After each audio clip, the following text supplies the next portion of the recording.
नमस्कार दोस्तों, स्वागत है आप सभी का हमारे चैनल पर। अभी तक की सारी बड़ी और जरूरी खबरें हम आपके लिए लेकर आए, तो चलेंगे एक एक बड़ी खबर की ओर। लेकिन उससे पहले अगर आप मानते हैं कि मोदी है तो हर चीज मुमकिन है, तो अभी कर दीजिए इस वीडियो को लाइक, चैनल को कर दीजिए सब्सक्राइब, बेल आइकॉन दबाइए, साथ ही कमेंट बॉक्स में लिख दीजिएगा जय हिंद। तो चलते पहली बड़ी खबर की ओर दोस्तों, जहाँ पर आपको बताएंगे कि कोरोना की वैश्विक महामारी के बीच चीन के राष्ट्रपति ने सेना से कहा है कि युद्ध के लिए रहे तैयार। जी हाँ दोस्तों, बड़ी खबर आ रही है, ये बताएंगे पूरी खबर क्या उससे आगे बताएंगे दोस्तों। जहाँ पर लद्दाख में भारत चीन तनाव के बीच प्रधानमंत्री मोदी ने NSA chief of defence staff व तीनों सेना प्रमुखों से की मुलाकात। जी हाँ दोस्तों, बताएंगे क्या बातें हुई इनके बीच, उससे आगे बताएंगे। जहाँ पर प्रवासी मजदूरों पर सुप्रीम कोर्ट ने खुद लिया संज्ञान। जी हाँ दोस्तों, साथ ही 83 विदेशी जमातियों के खिलाफ 14,000 पेज की चार्जशीट। जी हाँ दोस्तों, साथ ही आपको बताएंगे क्या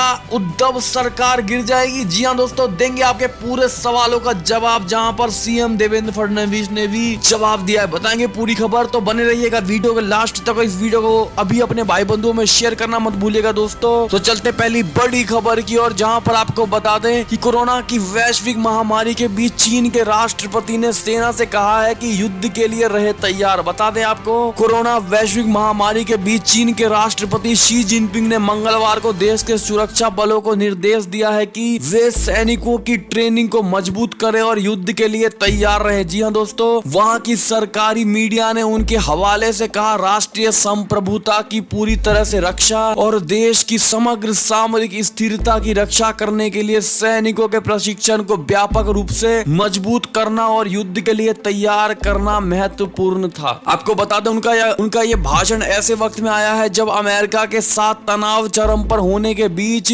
स्थानीय राजनेताओं और राजनयिकों की तरफ से बलपूर्वक ताइवान को मिलाने जैसे संदर्भ दिए जा रहे हैं। इसके साथ ही हांगकांग के विशेष प्रशासित क्षेत्रों में नए और विवादास्पद कानून को लागू किया जा सकता है, ताकि हांगकांग में लोकतंत्र समर्थकों की आवाज को दबाने का प्रयास किया जा सके। साथ ही आपको बता दें दोस्तों, चीन का तनाव भारत के साथ भी लगातार बढ़ता जा रहा है। ऐसे में आप क्या कहेंगे दोस्तों कि चाइना क्या चाह रहा है दोस्तों, आपको क्या लगता है, अपनी राय जरूर दीजिएगा। और ऐसे में भारत को क्या कदम उठाना चाहिए जरूर बताइएगा। चलते एक और बड़ी खबर की ओर, जहां पर आपको बता दें कि लद्दाख में भारत चीन तनाव के बीच प्रधानमंत्री मोदी ने NSA chief of defence staff व तीनों सेना प्रमुखों से की मुलाकात। जी हाँ दोस्तों, ये भी बड़ी खबर आ रही है, जहाँ पर लद्दाख में भारत और चीन के बीच तनाव जारी है। ऐसे में प्रधानमंत्री नरेंद्र मोदी ने मंगलवार को राष्ट्रीय सुरक्षा सलाहकार Ajit Doval, chief of defence staff general Bipin Rawat और तीनों सेना प्रमुखों से मुलाकात की। इससे पहले उन्होंने विदेश सचिव से भी मुलाकात की थी। जी हाँ दोस्तों, सूत्रों के अनुसार रक्षा मंत्री राजनाथ सिंह ने भी तीनों सेना प्रमुखों से मुलाकात कर हालात का जायजा लिया। बैठकों का ये दौर ऐसे समय चल रहा है जब सीमा और लद्दाख में चीनी और भारतीय सैनिकों की झड़पें हुई हैं। गौरतलब है कि पूर्वी लद्दाख में वास्तविक नियंत्रण रेखा यानी एलएसी के पास कई क्षेत्रों में भारतीय और चीनी सैनिकों के बीच तनाव की स्थिति बरकरार है और 2017 के डोकलाम गतिरोध के बाद ये सबसे बड़ी सैन्य तनातनी का रूप ले सकती है। उच्च पदस्थ सैन्य सूत्रों का कहना है कि भारत ने पैंगोंग त्सो और गलवान घाटी में अपनी स्थिति मजबूत की है। इन दोनों विवादित क्षेत्रों में चीनी सेना ने अपने 2 से 2,500 सैनिकों की तैनाती की है और वो धीरे धीरे अस्थायी निर्माण को मजबूत कर रही है। तो दोस्तों, ऐसे में आप लोग मोदी सरकार को किस प्रकार का राय देना चाहेंगे दोस्तों, कमेंट सेक्शन में लिख के बताइएगा। और भारत को चाइना के प्रति किस तरह से एक्शन लेना चाहिए जरूर बताइएगा दोस्तों। और आपको क्या लगता है कि क्या सच में युद्ध होने वाला है दोस्तों, जरूर बताइएगा। चलते एक और बड़ी खबर की ओर, जहां पर आपको बता दें प्रवासी मजदूरों पर सुप्रीम कोर्ट ने खुद लिया संज्ञान, केंद्र और सभी राज्यों को तलब किया है। जी हाँ दोस्तों, सुप्रीम कोर्ट ने देश भर में जगह जगह फंसे प्रवासी मजदूरों की बदहाली पर गहरी चिंता जताते हुए खुद संज्ञान लिया और केंद्र सरकार व सभी राज्यों और केंद्र शासित प्रदेशों को नोटिस जारी करके इस पर गुरुवार तक जवाब देने का आदेश दिया है। चलते एक और बड़ी खबर की ओर दोस्तों, जहां पर आपको बता दें कि मरकज केस से जुड़ी खबर आ रही है कि 83 विदेशी जमातियों के खिलाफ 14,000 पेज की 20 चार्जशीट दाखिल की गई है। जी हाँ दोस्तों, तबलीगी जमात के मरकज मामले में दिल्ली पुलिस ने आज 20 चार्जशीट दाखिल कर दी है। 20 देशों के 83 विदेशियों के खिलाफ 14,000 पन्नों की 20 चार्ज चार्जशीट दाखिल की गई। बताया जा रहा है कि चार्जशीट में मरकज मैनेजमेंट के रोल का जिक्र भी किया गया है और साथ ही तबलीगी जमात के चीफ मौलाना साद के नाम का भी जिक्र है। जी हाँ दोस्तों, दिल्ली पुलिस की ओर से 20 देशों 83 विदेशी जमातियों के खिलाफ 3 अलग अलग धाराओं में चार्जशीट दाखिल की गई है। इन पर foreigner act, epidemic disease act और डिजास्टर एक्ट की धाराएं लगाई गई हैं। साकेत कोर्ट 12 जून को चार्जशीट पर संज्ञान लेगा और सुनवाई करेगा। इसको लेकर आपकी क्या राय है दोस्तों? क्या इन पर कड़े एक्शन करना चाहिए जमातियों पर? अपनी राय जरूर दीजिएगा। चलते एक और बड़ी खबर की ओर, जहां पर आपको बता दे दोस्तों कि शीर्ष सहयोगी के लॉकडाउन उल्लंघन पर घिरे British PM Boris Johnson, deputy minister का इस्तीफा। जी हाँ दोस्तों, बता दे आपको ब्रिटेन के प्रधानमंत्री बोरिस जॉनसन द्वारा लॉकडाउन के नियमों के उल्लंघन पर अपने शीर्ष सहयोगी डोमिनिक कमिंग्स का समर्थन करने के कारण मंत्रिमंडल के एक उप मुख्यमंत्री ने इस्तीफा दे दिया है। प्रधानमंत्री के मुख्य रणनीतिक सलाहकार डोमिनिक कमिंग्स को संवाददाता सम्मेलन करने की इजाजत दी गई, जिसके बाद उन्हें सोमवार यानी 25 मई शाम मीडिया के कई सवालों का सामना करना पड़ा। पिछले कुछ दिनों से कमिंग्स को लेकर जॉनसन पर अपनी ही पार्टी और दूसरे दलों के नेता सवाल उठा रहे थे। चलते और बड़ी खबर की ओर, जहां पर आपको बता दें कि क्या उद्धव की सरकार गिर जाएगी। जानिए इस सवाल पर पूर्व सीएम देवेंद्र फडणवीस ने क्या जवाब दिया। आपको बता दें दोस्तों, महाराष्ट्र में कोरोना संकट के बीच मंगलवार को अचानक सियासी संकट की खबर ने जोर पकड़ा। एनसीपी प्रमुख शरद पवार ने जब राज्यपाल भगत सिंह कोश्यारी से मुलाकात की, तभी से अटकलों का बाजार गर्म हो गया है। थोड़ी देर में एनसीपी और शिवसेना ने मोर्चा संभालते हुए कहा कि उद्धव सरकार को कोई खतरा नहीं है। शाम को पूर्व सीएम देवेंद्र फडणवीस ने एक प्रेस कॉन्फ्रेंस को संबोधित किया। प्रेस कॉन्फ्रेंस में भी हर कोई इस सवाल का जवाब जानना चाहता था कि आखिर बीजेपी की आगे की रणनीति क्या है। जी हाँ दोस्तों, पूर्व मुख्यमंत्री फडणवीस से जब ये सवाल पूछा गया कि क्या उद्धव सरकार गिरने वाली है, तो इस पर उन्होंने जवाब देते हुए कहा कि बीजेपी का फोकस कोरोना से लड़ने पर है, हमारी राजनीति में अभी कोई रुचि नहीं है। आगे उन्होंने ये कहा कि हमें सरकार की स्थापना नहीं करनी है, ये सरकार अंतर कलह से गिरेगी, हमारे प्रयास भगाने का नहीं है, इन्हें जागने का है। विपक्ष सरकार को अस्थिर करने का प्रयास कर रहा है, ऐसे बातें सत्ता पक्ष के लोग फैला रहे हैं, ऐसा वे खुद ही विफलता को छिपाने के लिए कर रहे हैं। तो दोस्तों, क्या आप मानते हैं कि देवेंद्र फडणवीस ने बिल्कुल एकदम सटीक बात कही है और बिल्कुल राजनीति के पक्ष में नहीं है अभी बीजेपी और सिर्फ कोरोना पर फोकस कर रही है? अगर आपको भी ऐसा लगता है दोस्तों कि मोदी सरकार सिर्फ अभी बीमारी को लेकर प्रयासों में लगी हुई है, तो दोस्तों जरूर बताइएगा आप कमेंट सेक्शन में लिख के। चलते और बड़ी खबर की, और जहां पर आपको बता दें कि उबर इंडिया ने 600 लोगों को किया बाहर। ओला पहले ही निकाल चुकी है 1400 कर्मचारी। जी हां दोस्तों, ऐप बेस्ट कैब सेवा प्रदाता कंपनी उबर इंडिया ने मंगलवार को घोषणा की है कि वो 600 फुल टाइम काम करने वाले कर्मचारियों को निकाल रही है। इससे पहले ओला ने भी 1400 कर्मचारियों को अपने यहाँ से बाहर किया है। उबर के भारत व दक्षिण एशिया के प्रेसिडेंट प्रदीप परमेश्वरन ने इस बात की जानकारी दी। ऐसे में दोस्तों ये बड़ी दुखद खबर थी। आप में से कितने ऐसे लोग हैं दोस्तों जो ओला या उबर में काम करते हैं, वो हमें कमेंट सेक्शन में जरूर लिखकर बताइएगा, या फिर उनके जानने वाला कोई काम करता हो तो जरूर बताइएगा दोस्तों। चलते और बड़ी खबर की, और जहां पर आपको बता दें घरेलू उड़ानें शुरू होने के बाद पहले ही दिन 832 उड़ानों में 58,318 यात्रियों ने किया सफर। जी हाँ दोस्तों, उड़ान मंत्री की तरफ से ये नया बयान आया है। आपको बता दें, नई जानकारी मिली है। नागरिक उड्डयन मंत्री हरदीप पुरी ने कहा है कि कोरोना वायरस लॉकडाउन की वजह से करीब 2 महीने बाद घरेलू उड़ानें शुरू होने के बाद पहले ही दिन 832 उड़ानों में 58,318 यात्रियों ने सफर किया। ऐसे में आप में से कितने ऐसे लोग हैं दोस्तों जो फ्लाइट में सफर कर चुके हैं या फिर करने वाले हैं, हमें जरूर बताइएगा कमेंट सेक्शन में लिख के। चलते और बड़ी खबर की, और जहां पर आपको बता दें कि लद्दाख में चीनी सेना ने भारतीय जवानों पर बरसाए पत्थर, मिला माकूल जवाब। जी हां दोस्तों, बता दें आपको लद्दाख में भारत और चीनी सेना के बीच सीमा पर तनाव बढ़ता जा रहा है। पेंगोंग तसो झील के पास हालिया टकराव के दौरान चीनी सैनिकों ने अनैतिक तरीकों का सहारा लेते हुए कंटीले तार वाले डंडों और पत्थरों से भारतीय सुरक्षा बलों पर हमला कर दिया। सेना के शीर्ष सूत्रों ने मीडिया को बताया कि चीनी सैनिकों ने हाल ही में टकराव के दौरान पेंगोंग तसो झील के पास के इलाके में भारतीय सैनिकों को निशाना बनाने के लिए पत्थरों और कंटीले तारों से लैस डंडों का इस्तेमाल किया था। जी हां दोस्तों, सूत्रों के मुताबिक चीनी सैनिकों ने भारतीय सैनिकों को चोट पहुंचाने के इरादे से ऐसा किया, लेकिन भारतीय पक्ष ने भी उसी अंदाज में माकूल जवाब दिया। हालांकि चीनी सैनिकों की तादाद भारतीय सैनिकों सैनिकों से कहीं अधिक है। दोस्तों ऐसे में अगर युद्ध की शुरुआत होती है तो दोस्तों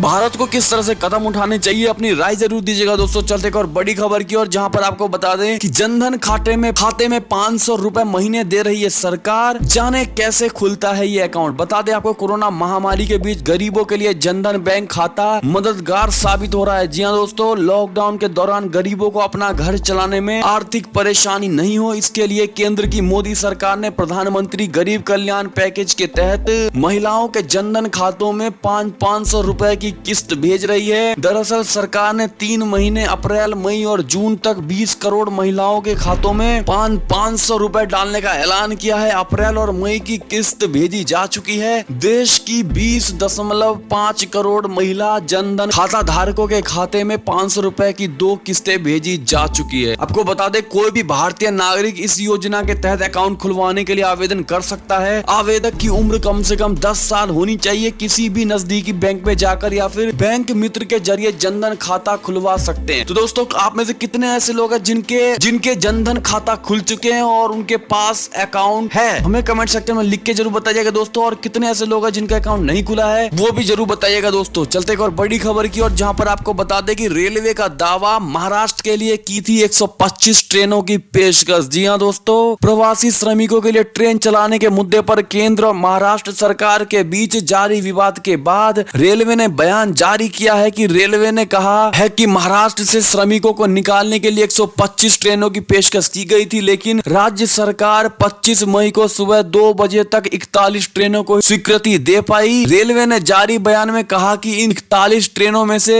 भी केवल 39 ही चल सकी, क्योंकि स्थानीय प्रशासन यात्रियों को स्टेशन तक नहीं पहुंचा सका और बाद में 2 ट्रेनों को कैंसिल करना पड़ा। रेल मंत्रालय ने कहा कि सावधानी पूर्वक योजना बनाने और निरंतर प्रयास के बाद रेलवे ने अपने संसाधनों को बहुत कम समय में जुटाया और 26 तारीख को महाराष्ट्र के लिए 145 श्रमिक स्पेशल ट्रेनों को तैयार किया। ये ट्रेन 26 मई को महाराष्ट्र से चलनी थी। ऐसे में आप महाराष्ट्र सरकार के लिए क्या कहेंगे दोस्तों, क्योंकि महाराष्ट्र सरकार ने सभी यात्रियों को बुला लिया और रेल मंत्रालय को कोई भी रिपोर्ट नहीं सौंपी गई कि यात्री कहां से कहां जाना चाहते हैं, एक तरीके से नहीं बताया और रेल मंत्रालय ने तो अपना पूरा काम कर दिया, लेकिन यहाँ महाराष्ट्र सरकार पूरी तरह चूकती हुई दिखाई दी दोस्तों। ऐसे में आप क्या कहेंगे उद्धव सरकार के बारे में, अपनी राय जरूर दीजिएगा कमेंट सेक्शन में लिख के। चलते और बड़ी खबर की और, जहां पर आपको बता दें कि जयपुर से हैदराबाद जा रही एयर एशिया की फ्लाइट ने की आपात लैंडिंग। जी हां दोस्तों, 70 यात्री थे सवार। जी हां, बड़ी खबर आ रही है। जयपुर से हैदराबाद जा रहे एयर एशिया के एक विमान को ईंधन से जुड़ी समस्या के चलते हैदराबाद एयरपोर्ट पर पूरी तरह से आपात लैंडिंग करनी पड़ी। जानकारी के मुताबिक इस विमान में कुल 70 यात्री सवार थे। जिस तरह से पाकिस्तान में दोस्तों ये हादसा हुआ था प्लेन वाला, उसको लेकर भारत सरकार भी बिल्कुल सचेत हो गई है और इस तरह की अभी खबर देखने को मिली है। इसको लेकर आपकी क्या राय है दोस्तों, जरूर बताइएगा क्यों ऐसे हुआ। चलते और बड़ी खबर की और, जहां पर आपको बता दें कि यूपी सरकार ने 2234 कैदियों की विशेष पैरोल अवधि 2 महीने बढ़ा दी। जी हां दोस्तों, चलते और बड़ी खबर की और, जहां पर आपको बता दें क्या जल्द मिलने वाली है कोरोना की वैक्सीन। अमेरिकी कंपनी ने किया ये बड़ा ऐलान। जी हां दोस्तों, अमेरिका की एक बायोटेक्नोलॉजी कंपनी ने ऑस्ट्रेलिया में कोरोना संक्रमण की दवा का मनुष्यों में परीक्षण शुरू करने की घोषणा की है। कंपनी ने उम्मीद जताई है कि इस महामारी की इसी वर्ष दवा आ जाएगी। बायोटेक्नोलॉजी कंपनी नोवावैक्स के प्रमुख शोधकर्ता डॉक्टर ग्रिगोरी ग्लेन ने बताया कि कंपनी ने पहले चरण का परीक्षण शुरू कर दिया है, जिसमें मेलबर्न और ब्रिस्बेन शहरों के 131 स्वयं सेवियों पर दवा का परीक्षण किया जाएगा। तो दोस्तों आप में से कितने ऐसे लोगों को लगता है कि इसी साल के अंदर वैक्सीन बन जाएगी कोरोना की, वो हमें कमेंट सेक्शन में जरूर लिखकर बताइएगा। चलते और बड़ी खबर की और, जहां पर आपको बता दें कि गोल्फ खेलने वाली खबरों पर ट्रंप का मीडिया पर फूटा गुस्सा। कहा पता था यही होगा। जी हां दोस्तों, कोरोना वायरस से अमेरिका में हो रही मौत के बीच ट्रंप ने उनके गोल्फ खेलने वाली खबरों को लेकर मीडिया पर निशाना साधा है। डोनाल्ड ट्रंप ने मीडिया पर हमला बोलते हुए कहा कि मुझे पता था कि यही होगा। अमेरिकी राष्ट्रपति ने इस मामले पर सफाई देते हुए ट्वीट में लिखा, इस तथ्य के बारे में कुछ कहानियां जो बाहर है, मैंने थोड़ी एक्सरसाइज और वीकेंड में गोल्फ खेला। ये फर्जी और पूरी तरह से गलत खबर एक पाप की तरह लगती है। ट्रंप ने आगे लिखा, मुझे पता था कि यही होगा। वे जो नहीं कहते हैं कि यह लगभग 3 महीने में मेरा पहला गोल्फ था और अगर मैंने 3 साल भी इंतजार करता तो वे ऐसा ही करते। वे नफरत और बेईमानी से बीमार है, वे वास्तव में विक्षिप्त हैं। ऐसे में आप क्या कहेंगे दोस्तों, क्या डोनाल्ड ट्रंप सही है या फिर वहां की मीडिया है सही है, अपनी राय जरूर दीजिएगा दोस्तों। चलते एक और बड़ी खबर की ओर, जहां पर आपको बता दें कि महाराष्ट्र में सियासी हलचल, खतरे में उद्धव सरकार, बीजेपी करेगी प्रेस कॉन्फ्रेंस। जी हां दोस्तों, चलते एक और बड़ी खबर की ओर, जहां पर आपको बता दें ज्योति को अखिलेश ने दी 1 लाख की मदद, साइकिल से पिता को लेकर पहुंची थी दरभंगा। जी हां दोस्तों, चलते एक और बड़ी खबर की ओर, जहां पर आपको बता दें पाकिस्तान ने फिर तोड़ा सीज फायर, पूंछ में रिहायशी इलाकों को बनाया निशाना। जी हां दोस्तों, कोरोना संकट के बीच पाकिस्तान की नापाक हरकतें जारी हैं। पिछले कुछ दिनों से पाकिस्तान लगातार सीज फायर का उल्लंघन कर रहा है। मंगलवार को भी जम्मू कश्मीर में सरहद पार से गोले दागे गए। लाइन ऑफ कंट्रोल पर पूंछ जिले के बालाकोट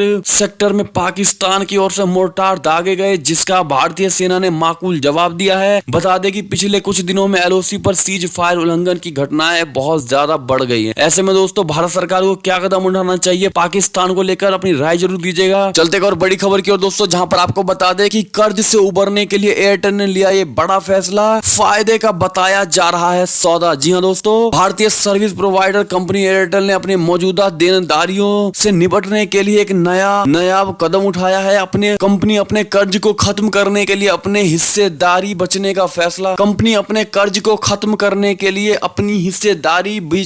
फैसला कर चुकी है। एयरटेल को उम्मीद है कि इस कदम से उसके सभी मौजूदा कर्जों से मुक्ति मिल जाएगी। तो दोस्तों आप में से कितने ऐसे लोग हैं जो एयरटेल के सिम को यूज करते हैं, हमें सब कमेंट सेक्शन में जरूर लिखकर बताइएगा। चलते एक और बड़ी खबर की ओर, जहां पर आपको बता दें कि भारत से तनाव पर नेपाल के रक्षा मंत्री ने कहा जरूरत पड़ी तो सेना लड़ेगी। जी हां दोस्तों, ये भी बड़ी खबर आ रही है और बड़ी ही टेंशन वाली खबर है भारत के लिए भी। ऐसे में आप क्या कहेंगे दोस्तों नेपाल के बारे में, जो नेपाल कभी भारत का भाईचारा वाला रिश्ता हुआ करता था भारत के साथ। अब आपकी क्या राय है दोस्तों नेपाल को लेकर, जरूर बताइएगा। और ये थी अब तक की सारी बड़ी खबरें। आपको हमारी खबरें कैसी लगी? अगर जरा भी अच्छी लगी हो दोस्तों तो इस वीडियो को भी अपने भाई बंधुओं में व्हाट्सएप फेसबुक पर शेयर कर दीजिए। अभी कर दीजिए इस वीडियो को लाइक, चैनल को कर दीजिए सब्सक्राइब, बेल आइकॉन दबाइए, साथ ही कमेंट बॉक्स में लिख दीजिएगा जय हिंद जय भारत। तो मिलते हैं आपसे अगली बड़ी खबर में दोस्तों, तब तक के लिए अपना ख्याल रखिएगा, घर में रहिएगा, लॉकडाउन का पालन करिएगा और हो सके तो कम से कम 2 गरीबों को खाना जरूर खिला दीजिएगा दोस्तों। धन्यवाद।